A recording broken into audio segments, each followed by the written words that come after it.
I think it's very simple. We are commanded to be generous. I think generosity is absolutely at the center of the Christian faith. Mm-hmm.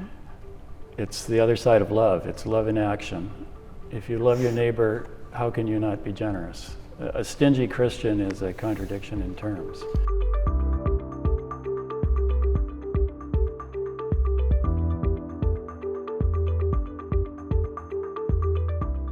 My name is Marian Margetson. I'm Bruce Margetson.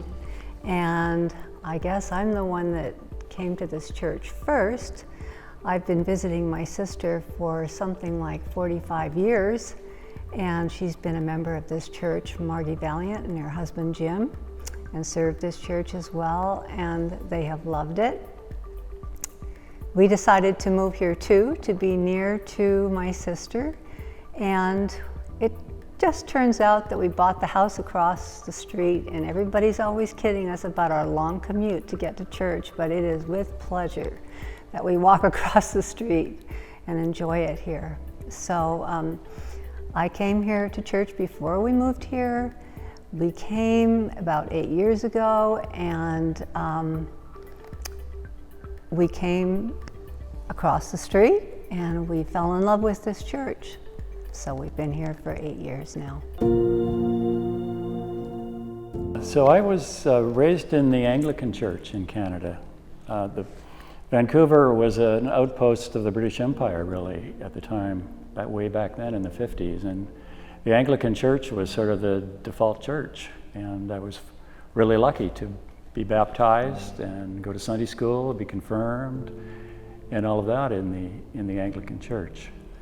And then I took a kind of a hiatus for quite a while, honestly, being consumed with life and work and so forth. Marian and I attended many other churches in California, but never really found a home. And I don't think maybe we didn't really try all that hard. And then we moved here. And I knew that Margie and Jim had driven all the way from way on the other side of Folsom to get here. So the least we could do would be to walk across the street. I think God was trying to tell us something by positioning us on the other side of the street there. The word I came up with was challenging. I think to me personally, that's an even more important aspect of the church.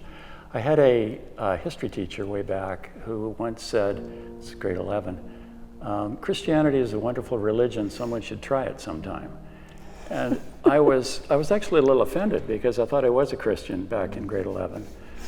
But I've since come to appreciate, the point he was trying to make. It is difficult to live the life that God wants us to live. And we need help.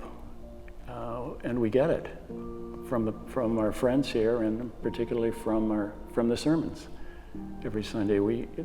Our natural inclination is to do other things in many ways, right? Christianity isn't kind of an intuitive, well, there's a lot of it that's intuitive, but there are all these other pressures in the world that we know about. So I need the challenge. It's good for me, and that's my word. I think I feel supported all the time by the church. And again, the sermons that are given here, more times than I can count, they pertain to a problem that I'm worrying about or something that is on my mind. And if that's true of me, I'm sure it's covering a number of other people who have a lot of the same issues. And that's a place where we as a community can share our issues in a way. But I go home feeling so much better because things seem clearer. And again, it's that inspiration that is given by our pastors to us, and things to think about, ways to get to know God better. I never used to pray in the mornings, and now when I take my morning walks, I always pray.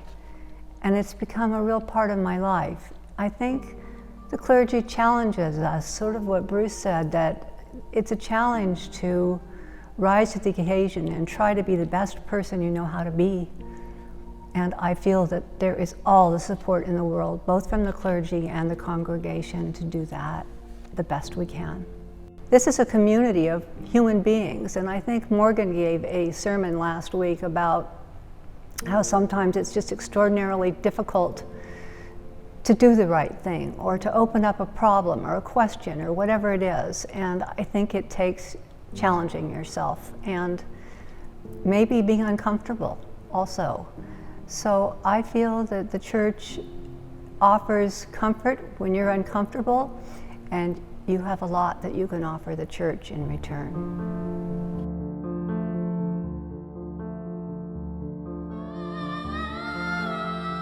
Marian and I responded to the little blurb in the bulletin that says drivers needed for the Just Love Your Neighbor organization.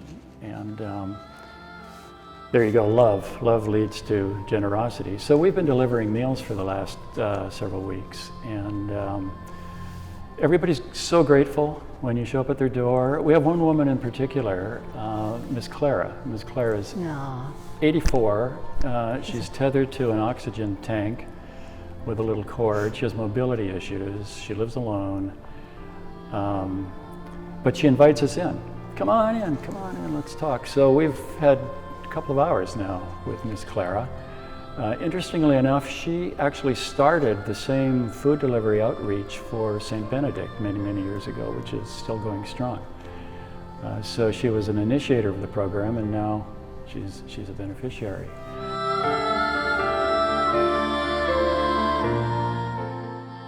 Jesus said, feed our lambs, and that's what we did. We fed our lambs for years, and still do.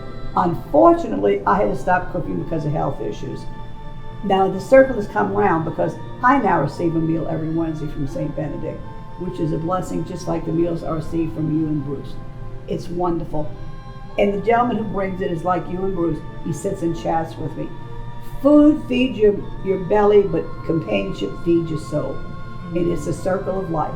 I gave to others, now they're giving to me, and so are you. And it's this beautiful fellowship and stewardship. And my definition of stewardship is, I think, I could be wrong, but I think stewardship is, as Jesus told us, do unto others as you would have them do unto you. That to me is the basis of fellowship.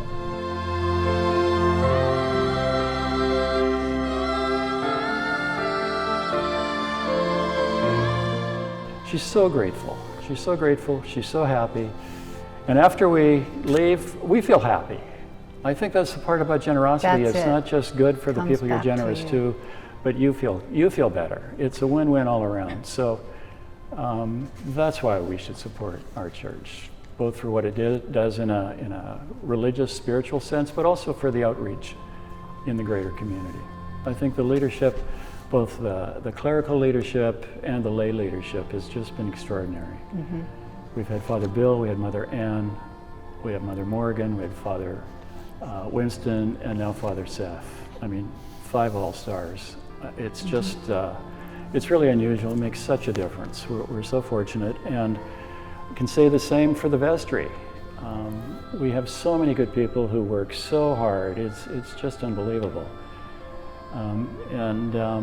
If we keep doing that, the church is going to be fine going forward. And Mother Morgan said something a long time ago, and I've heard it a number of times since, and that is, leave your differences at the door. And I feel that that is part of why Bruce's word of oasis for this church is true. If we leave our differences at the door, it frees us to be better human beings and to act in ways that God would like us to act. It gives us the freedom to worship together, to communicate, to reach out, to participate. It's a very freeing thing, and I truly hope that continues always. I think, well, we're an institution in Covington, right? We've been here, I guess it's 176 years now.